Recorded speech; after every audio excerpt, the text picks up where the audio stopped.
So I wanted to take some time today to talk about martingales. Martingales seem like one of those things out there that a lot of people they love them or they hate them.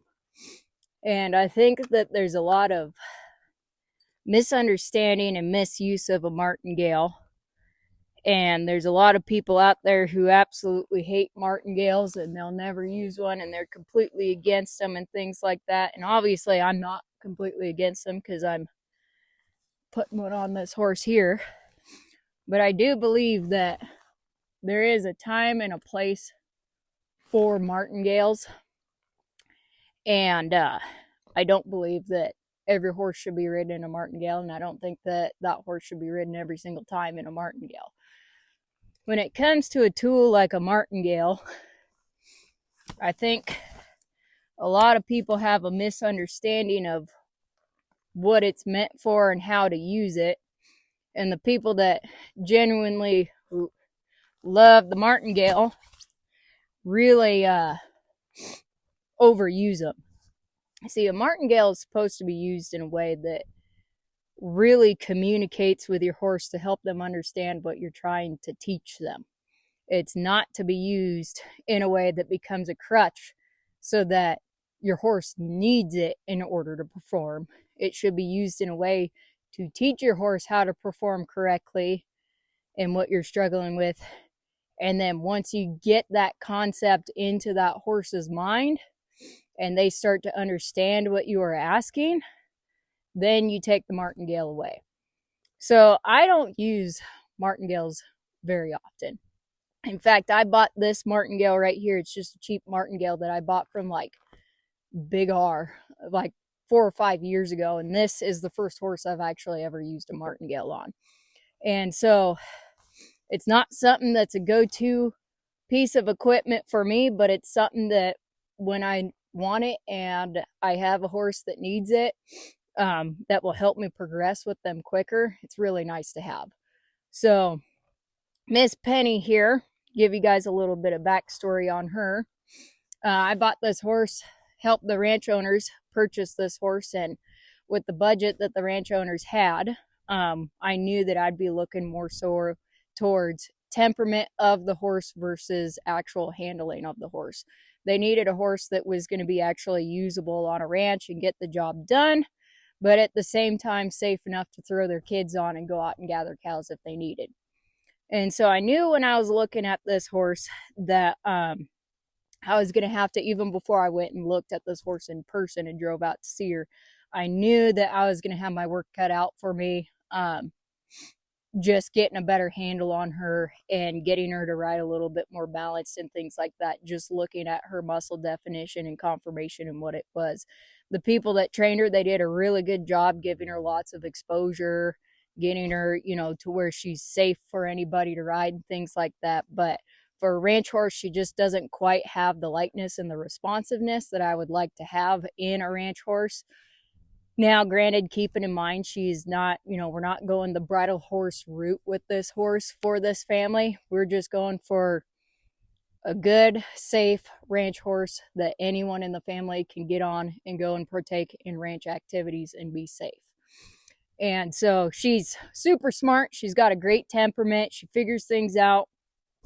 She's super willing, super kind, gentle, easygoing. Like today's ride, when I get on her, this will be the first time that I've probably ridden her in over a month. And it's been cold. It's been weather changes. Some days are 50, some days are 20, lots of different changes and things like that. And this is who she is. She's just good, gentle, docile, smart, figures things out. So temperament-wise, build-wise, and all of that, she's exactly what we were looking for in a ranch horse, but we're going to have to put some work into her, getting a little bit better of a handle. I've been working on her, getting her to get a little bit more light and responsive to the bit.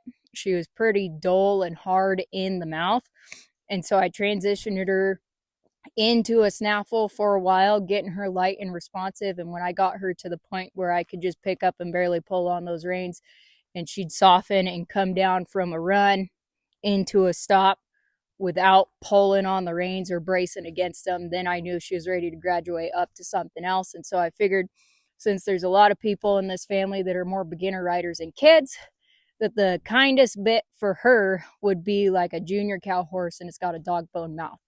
So that way, if the kids are on her mouth, it's a little bit more forgiving.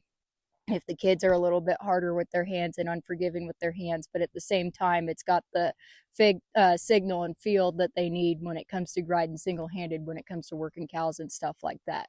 And she's got a pretty decent handle on her, but she's just not as light as and responsive as I would like her to be.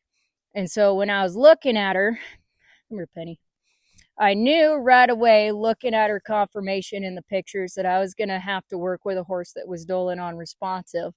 And the biggest tell on that was her neck. You could see, compared to the rest of her body, her neck isn't very muscled up. And you could see by looking at her neck here, she's got overdevelopment of muscles underneath here and underdevelopment of muscles on the top, which is kind of giving her a little bit of a U-neck.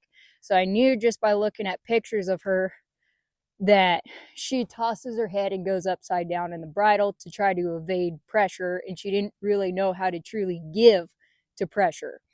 And so I knew that she was going to be dull, and I knew that when I picked up the reins, she was going to do this instead of soften. And so just looking at her and looking at her pictures, and you can't tell with the saddle, but she also, compared to the rest of her body as well, she kind of got a weaker top line. I mean, she's got a pretty nice hind end here that's, you know, you could tell looking at her, she's got pretty good muscle definition naturally, even for a horse that's kind of just been sitting and isn't conditioned at all right now. She's got pretty decent muscle tone. And if you get her riding balanced and getting her riding the way she's supposed to, collected and balanced, she's going to look like a completely different horse, and she's going to really turn some heads because she's going to have the proper muscle definition. But because she was dull in the bridle and she was going upside down when she got dull and stuff, instead of softening, she didn't really know how to actually soften into pressure. She overdeveloped the muscles underneath, underdeveloped the muscles up here. The back reflects that. And then the hind end also as well. Her hind end, when she stops, it doesn't come up underneath her. She kind of does this when she stops versus coming up like this. And so there's a lot of underdevelopment of muscle across all of the top here, and overdevelop of improper muscles. And so because that has become a habit for her under saddle for riding, even when she's not being ridden like right now, because that's how she carries herself under saddle and overdevelops certain muscles and underdevelops other muscles, it's how she carries herself in the pastures unbalanced as well. And so this is kind of the way that her muscle definition looks. And so it's going to take some time to train her to get her to carry herself balanced, so that those things transfer. Also, when she starts developing the proper muscles, those things transfer and she starts carrying herself more balanced in the pasture as well. And so once I got her to start lightening up in the bridle, the reason why I started using a martingale on her, and when it comes to a martingale, like I said, these tools, when it comes to like a martingale, it's not something to be overused to where your horse needs it in order to perform. It is something to help communicate with the horse what you're trying to convey, to give them a concept and an idea, and once they start understanding it, you take it away. So I give myself about 5 to 10 rides in a martingale to get this horse to understand what I'm asking, instead of going upside down in the bridle to softening and coming down. Now, with the way that I'm built, with a super long torso and a horse that has been trained like this, that just automatically does this, it's really hard for me to get my hands low enough. Now I have to put them down like right here in order for her to understand to drop her head like that. And so I'm not going to ride around in the saddle like this all at a time every time I pick up the reins to try to get this horse to drop. And we kind of came to a crossroads too. So she was getting really light and responsive in the bridle. But the times that I did, and if you guys have seen my videos in the past where I talk about black and white makes a horse light, it's either when you pick up a horse to get him to respond, it's either this, or it's really hard and getting after him. You know, you start with your goal of what you want him to respond to, and then you correct him. And that black and white gets a horse to soften. Well, she was softening to the bridle really nicely, and she'd softened up quite a bit to the point where I felt the need that I could graduate her to the junior cow horse, because she became light and responsive. But we were getting to the point when we were starting to work on some more refinement things that when I do the correction, like if I'm asking her to back and I want her to back faster and I have to correct her and get after her a little bit more, she does this and backs up really quick. But she softens and does this, but I want her to soften and do this. And so instead of her going back and backing faster and fighting her and continuing to pull on her and get her to finally drop and do this, I can put the martingale on her. So right away, she gets that downward pull so that she understands when I ask her to back, she needs to drop and soften like that instead of go up, me pull on her face more and more and more, dulling her even more because she was already dull before, just to get her to come down automatically right away. So that's why I'm starting to ride her in this martingale, because I was kind of at a crossroads in her training of, do I want to battle and risk getting her dull again? Or do I want to use proper equipment to encourage what I am asking her to do quicker so that it communicates faster what I am asking her to do? And so I decided to put her in the martingale, and this is probably about my third ride on her in the martingale. And I don't ride her in it all of the time. Usually when I'm working on refinement stuff and working on training, like if I go out and gather cows on this horse, I'm not going to ride her in the martingale doing that. But just work on my training and stuff like that while we're out there. But today is probably about my third ride in this martingale on her. And I want to make sure that I'm communicating with her in such a way that she's understanding what I'm asking her to soften and come underneath versus doing this. And so the release when I'm working on these refinement things are coming a lot quicker because she's coming down quicker. So before, if I were to ask her to back, now we've already, like I said, I've already put a couple of rides in her where she's automatically wanting to back and soften. See right there, she's wanting to kind of fight. And so that downward draw brings that release from me sooner because it draws her down instead of allowing her to go up. And my timing is going to be a lot more efficient, because if I didn't have this martingale and I picked up on these reins and she went up, I'd have to go down to draw her down and bring her down. Then my center of balance and everything is off and incorrect, and it's not going to help her grow and learn faster. And so we're to the point in time in her training where utilizing a martingale is going to be really, really beneficial for her in order to progress in her training. So if I were to ask her to stop here, you could see she wanted to raise her head, and I just kind of bumped her with my hands and it just drew her head right back down. So instead of her head going up and me continuing to do this to get her to soften and drop, all it took was me just doing this and she just dropped her head because it had that downward draw on the reins. Now, like I said, when it comes to a martingale, I'm giving myself 5 to 10 rides on this horse to give her the idea of what I'm asking her to do. That when I pick up these reins, that she comes down instead of goes up. Because the way that she's been ridden in the past, it didn't matter where her head went, as long as she slowed down, stopped, turned, or responded somewhat to the bit. It didn't matter which way her head went or what it did. It just mattered that she slowed down. And so this martingale is really going to help her progress and understand that when you pick up these reins, it means draw down instead of evade and go up. And it's going to encourage her to soften to the bit instead of evade. Soften to that pressure of the bit instead of evade the pressure of the bit. And that's what I'm really looking for. So that way it doesn't matter in the future where my hands are. It doesn't matter if I ride with my hands here or if I ride with my hands here. She needs to understand that when that bit gets pressure, it means drop and soften. And once she gets to the point that she's really understanding, majority of the time that I pick up these reins and ask her to do something, that she's just automatically softening to it, then I'll take the martingale off and I'll continue it from there.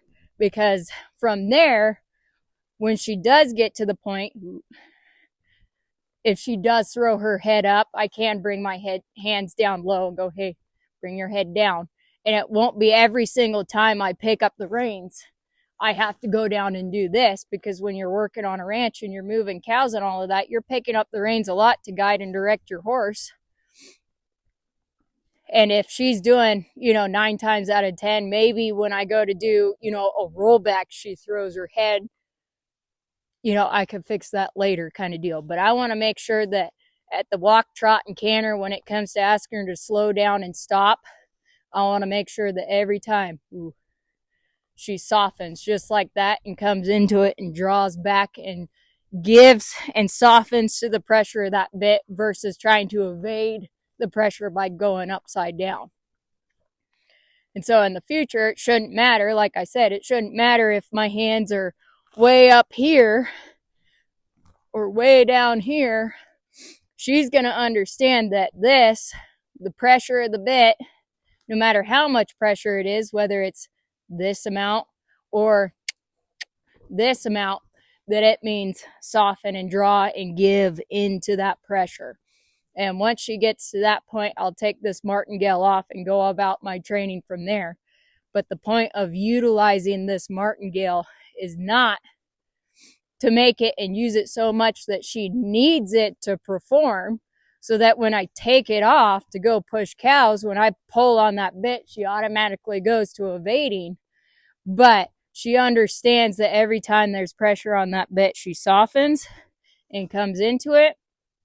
And then we take it off and we continue with your training. I think that's where a lot of people misuse a martingale, is, for one, they're always on their horse's face. So when they're riding with a martingale, they're trying to get their horse to encourage a certain headset, certain frame, or whatever they're doing. And they're riding their horse along like this in a martingale, just constantly on that horse's face, holding that horse's face down. And then they don't give that horse the opportunity to think for themselves. They don't reward the try or anything like that. Then when you take the martingale off and you go and ride the same way, because they don't have that downward draw, that horse is upside down in the bridle. And pretty soon people are like, well, I have to ride my horse in a martingale because that's the only time they collect up and carry themselves balanced. In my opinion, that's just a reflection of your training, that you haven't effectively communicated with your horse, and you utilize the martingale in a way and you didn't reward the try when that horse did give and soften and carry themselves correctly. So your horse now needs the martingale in order to perform, because that's the only thing that they understand, is that when they drop their head, it's held there, that it's not, rewarded for being there. So when she drops and softens, I release that pressure and I reward that and let her know that's exactly what I'm looking for. That's exactly what I want. Steps back there.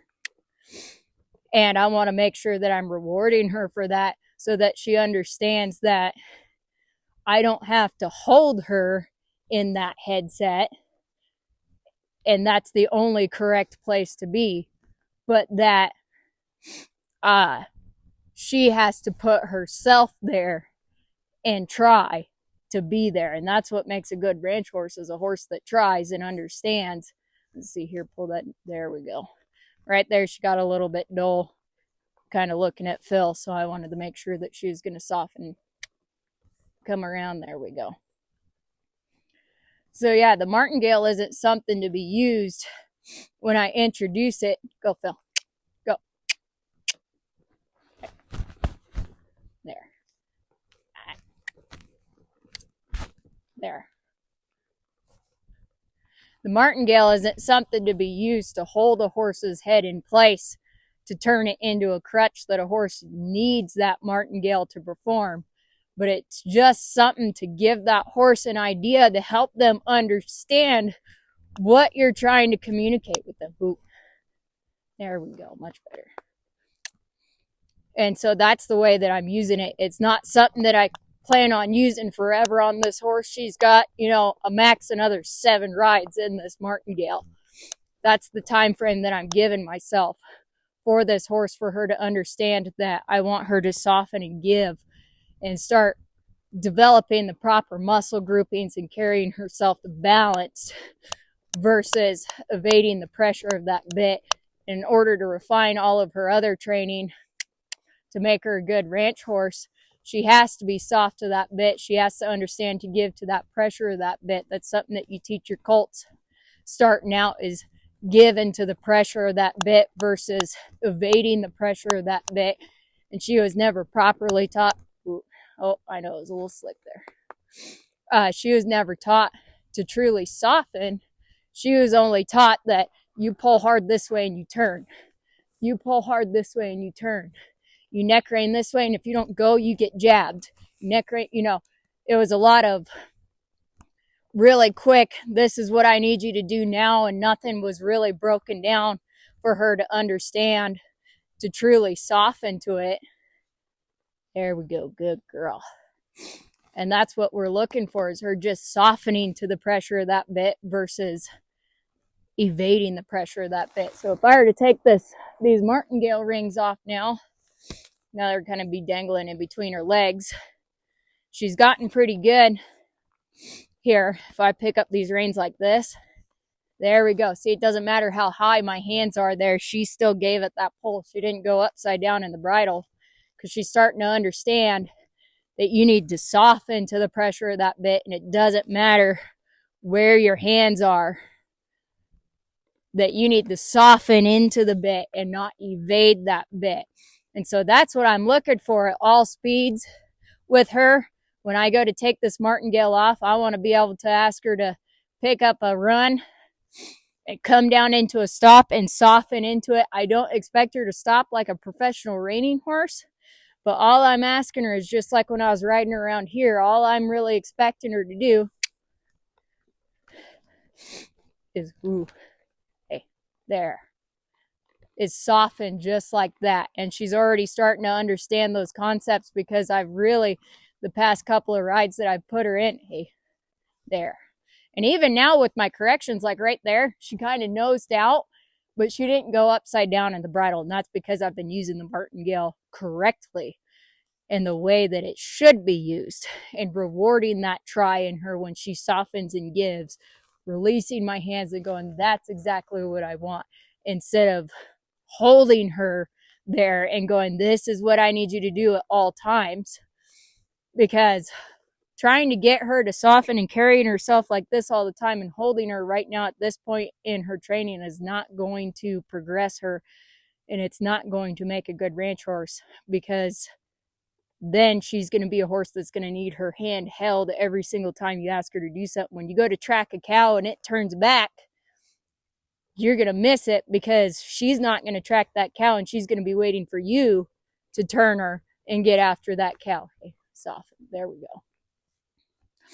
And so I'm just utilizing it in a way to help her understand that she needs to soften and give to the bridle like this versus evading that pressure. And when it came to working on those more refined things, like when I was starting to work on driving into the stop, like I said, I would ask her to back up lightly like this. And if I wanted her to pick up speed like that, she would evade and go upside down.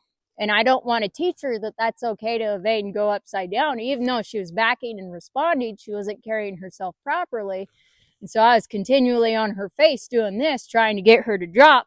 And we'd back all the way across this pen before she finally dropped. And doing that 2 or 3 times, because we're also working on getting her more light and responsive to the bridle, she was in turn starting to become dull, because she was responding and there was no release. Even though she wasn't responding correctly with her head upside down, in her mind, she was giving to the pressure, because she didn't know how to actually give to and soften to the bridle. She was giving to the pressure, and I wasn't releasing. So she was becoming dull again. And so that's why I put the martingale on her. So that way, when I asked her to back and she started the back and I asked for more speed,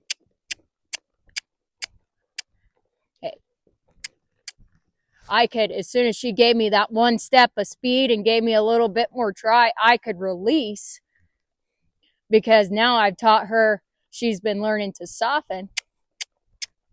There. Where before, riding her with the martingale, that wasn't a thing. It was, it was backing across this entire pen. And by the time we did that 2 or 3 times, it was like trying to get her back. It was like, back up. And she wasn't back, and we were losing that softness and that responsiveness. And so I was at that crossroads of, all right, what do I need to do? What do I need to change to help this horse understand that when she backs, it's not just the movement of backing, but it's also how you back. And so that's why I added the martingale, because that really helped her draw her head down in that backing so that she understands that you need to drop and give in that back as well, not just back. Because everything that she was taught was, it doesn't matter how or where you put your head or how or where you put your body, as long as you somewhat do it, that's okay. And so now we're working on more refinement of things and things like that. And we got this martingale on her to help her progress and help her understand. And she's actually excelled. I mean, in the 3 rides that I've put on her in this martingale, just doing kind of the stuff like I just showed you, walk, trot, canter, stop, turn, things like that, and working on softening to that bridle. And when I say I'm working on softening to the bridle, I'm not talking about getting her body to collect up. She's not collecting. I'm focusing on her softening to that bridle, because I cannot focus on things with more refinement of collection and engagement of the hind end if her head's upside down in the bridle and if she's dull and unresponsive. And so you can't get a horse to collect if they're like this. That's not collection. And collection is not just breaking at the pole. She's not collecting her body. She's not engaging her hind end, lifting her ribs, and then bringing her head down. She's simply just bringing and softening to the bridle. And so we need her to be able to soften to the bridle in order to start working on the things, in order to start teaching her to collect and have that impulsion and engagement of the hind end for more advanced things, for things and things like collection and things like that when it comes to, rollback, slide stops, things like that. When it comes to working a cow, she needs to be soft in the bridle. And you can't, if you have a horse that evades the bit, you're never going to get a horse that is going to truly collect up and carry themselves balanced if their way of giving to pressure is evading the pressure in doing this. And so in order to be able to start teaching those things to her in the future, I have to make sure that when I pick up those reins and correct her, that she softens into that bit. So when I start doing the things that I start doing to work on horses to start getting them collected and teaching collection, like transitions, rapid fire transitions, I have to make sure that when I ask her to go from a canter to a walk, that she can soften into that bit and go into the walk, or go from a canter into the stop. Because if she's evading and doing this, it's not going to encourage the hind end to come up underneath her and the ribs to lift in order to get true collection. If a horse is upside down in the bridle, you cannot get collection. And so that's why I introduced the martingale, is so that way she can understand that she needs to soften into the bridle and bring her neck and head down.